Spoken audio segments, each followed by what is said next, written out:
My name is Hobson-Powell, community organizer generally, um, co-founder and director of policy for Concerned Citizens DC, um, Civic Engagement Coordinator at the University of the District of Columbia, um, 51 for 51 and Just Democracy lead advocate. Um, just wear a lot of hats in the social justice fight. I would say that a lot of people met me for the first time as far as the public is concerned from my early academic feats. So I finished high school at the age of 13, went on to Howard, become the youngest to matriculate at Howard University, ended up getting my bachelor's from University of Baltimore at the age of 15. And after that, I moved on to go to Liberty University to really explore the other side of the political spectrum, to see conservatism sort of at the heart of it, to get an idea of how they form that philosophy. After getting my master's at 17 from Liberty, I came back to DC to work in the Department of Employment Services with the Office of Youth Programs, the Marion Barry Youth Leadership Institute, and the Marion Barry Summer Youth Employment Program, just to avail resources to some of the district's most at-risk populations. And, you know, like I said, my journey has sort of taken me all across the country, doing speaking, doing events. I had a speaking series called Tide Talks.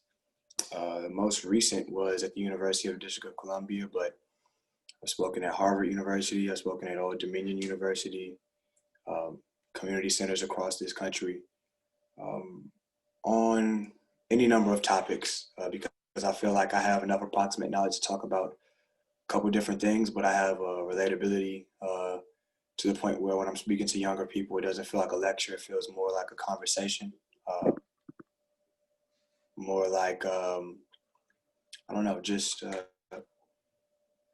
like I said, just like a laid back sort of back and forth in a way where the content that I'm presenting can be digested as opposed to just people sitting down and being bored. And I think that's me. 25 years old now. I don't know what the future holds for me, but as far as I'm concerned right now, I'm just committed to this fight for the movement for Black and Brown lives, for creating sustainable, equitable conditions so that my kids can one day inherit an earth that looks a lot better than the one that I had to grow up in. I think that's my like my elevator pitch.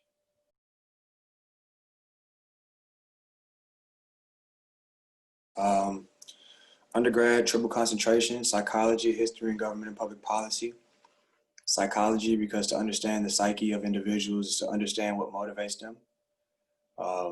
History, because I believe that only by revisiting the past can you secure the future. You know, there's this often stated adage that nothing is new under the sun. And if you look at 2020 and you see some of the tying in elements back to the 60s even, right, you can sort of see how those movements were accelerated back then and use those as lessons to accelerate our movements now.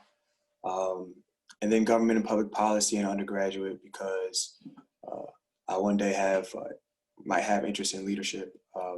So just understanding essential functions of government, I believe, is important. When I went to grad school, my studies were in human services, and then I did a little bit of law school. And so I would just say that in general, my research has been very heavily focused around group psychology, around understanding why people think the way they think, around structures and systems in these United States, so that we can help to manipulate them towards, like I said, conditions that more closely resemble equity in the 21st century, and international relations as well. I'm very interested in what's going on all across the world. You know, as we have conversations about white supremacy and its elimination here in the United States, we would be remiss if we didn't also see the parallels across the world. You know, I remarked a few months ago that the Gaza Strip is like every hood in America because it's over-policed and under-resourced, and for that reason, it results in mass inequity that leads to the political and social immobilization of populations in mass. And so I would just say I'm somebody who's always been interested in a lot. I typically didn't like maths and sciences because they dealt in absolutes. And I believe in a world where we can create our own merit and kind of create what this reality will be with active hands in that creation. So my research has been fairly liberal arts based. All of the sort of working tools that I would need to scale up any sort of community development effort.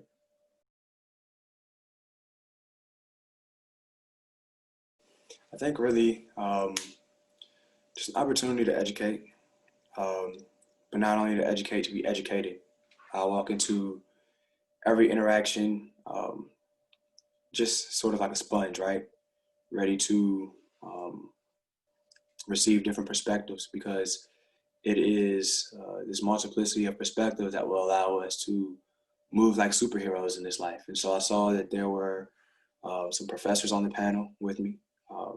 So just seeing their background in academia, I know that their conversation will be grounded a little bit differently than mine as a field organizer, as somebody who is approaching it from a different way. But I'm just interested in the dialogue. I think that the most important thing in this time right now is to take all of the different perspectives to kind of bring them to the table, take the good, leave the bad, right? And then with all of that good, using that information, using that wisdom, that insight gained to advance more social good. So really just excited to, like I said, to join a conversation with other esteemed guests, with people who I know are going to add some more dimension to the conversation, and just passing that along to anybody who may be watching.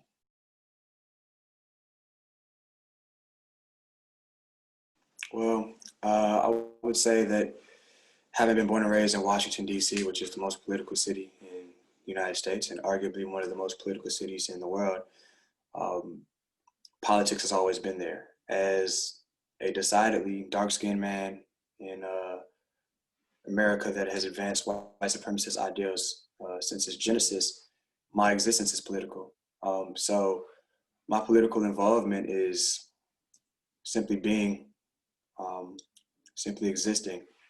Uh, I would say that the political involvement that I've sought on my own, I worked for the Hillary Clinton campaign back in 2016. I was initially a Bernie guy, but once it became Hillary versus Donald Trump, I knew that in order to stand on the right side of history, I should lend my voice and energy to a campaign that, like I said, stood against what Donald Trump stood for. In the time since, uh, I've been, a vocal critic of 45 and the xenophobia and racism that he's advanced, but also somebody who's been intellectually honest about the fact that racism did not start with 45 and it will not end with his departure. And so as we are talking about the culture of politics to be changed, it's far deeper than just one person. We talk about what I see being at stake as we're heading into what promises to be one of the most contested elections of our time. Um, I think that everything is on the ballot right now. You look at just what clearly exists right now is a social divide in this country on the back end of Trump's rhetoric and his emboldening of white supremacists across this nation. We see that right now we're in a fight for the very heart and soul of what this America will be. Will it be a departure from, like I said, our origins of having been designed by slave owners, or will it be business as usual? And I think that nothing quite put it in perspective like the passing of RBG, because in 2000, the Supreme Court quite literally decided the election. And so as we look at this fight for women's reproductive rights, for a Green New Deal, for DC statehood, which is an issue very near and dear to my heart, for any of these larger fights, police reform, or the abolishment of police, however, whichever side of the argument you're on, we have to understand that, like I said, everything is on the table in this election because of the number of seats in the Supreme Court that will be up for grabs. We have a couple Supreme Court justices that are now over the average retirement age, which potentially gives more picks to the next president. And then what that power means is so much, because Brown versus the Board of Education wasn't decided by the president of the time, it was decided by the Supreme Court of the time. You know, Roe versus Wade, not by the president of the time, by the Supreme Court of the time. Donald Trump's Muslim ban was shot down because of the Supreme Court. But as you look at, like I said, his ability to load the courts with over 200 federal judges, as you look at his ability now to have Supreme Court placements, I think it speaks to a larger issue of where do we want American jurisprudence to go for the 21st century? Which directions are we headed in? How are we aligned? And like I said, I think that to that end, with November coming up, everything is at stake. Everything is on the table.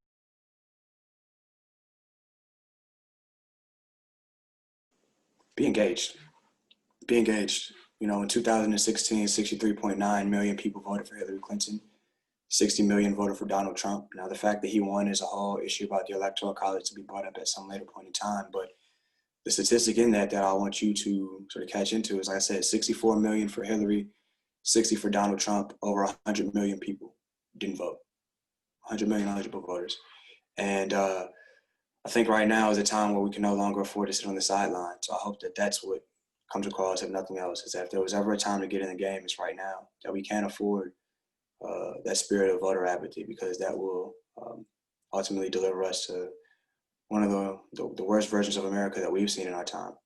And it's not enough to wax poetic on Instagram or Twitter about how you don't like things. You have to use every part of your agency to exhibit that you don't like these things. And like I said, even with the Electoral College and all the hangups around what voting is truly in this moment, we would be remiss not to, because there's power in the vote. And if there wasn't power in the vote, there wouldn't be such active attempts to suppress the vote like we're seeing, you know, with now this complication of mailing and elimination of sorting systems, things like that. What we saw in Georgia with Stacey Abrams and purging people of voter rolls, exact name ID laws in different states.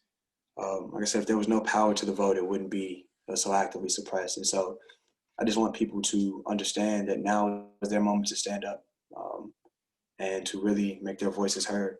So.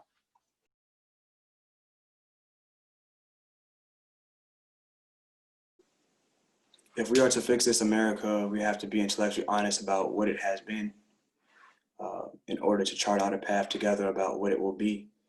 Because like I said, people like to act as though racism or xenophobia or any of what we're seeing unfold right now is a result of Donald Trump and Donald Trump solely. He emboldened, I think, the revival of it during our time, but we all understand that it's always been a part of the social fabric of America, that we've always lived in two Americas as far as the administration of education, of wraparound social services, of justice. And so it's not just enough to blame somebody who clearly is unfit for leadership as the reason why this country is the way it is. This country is the way that it is because generations ago, our ancestors were chattel in a world where the white population were able to be landowners and productive members of society. In the time since, it's resulted in a gross inequity in the accumulation of wealth and access to services, education, health outcomes. And so if we are to truly make America as great as it needs to be, we have to be, like I said, honest about what it has and hasn't been up until this point so that we can forge that future together.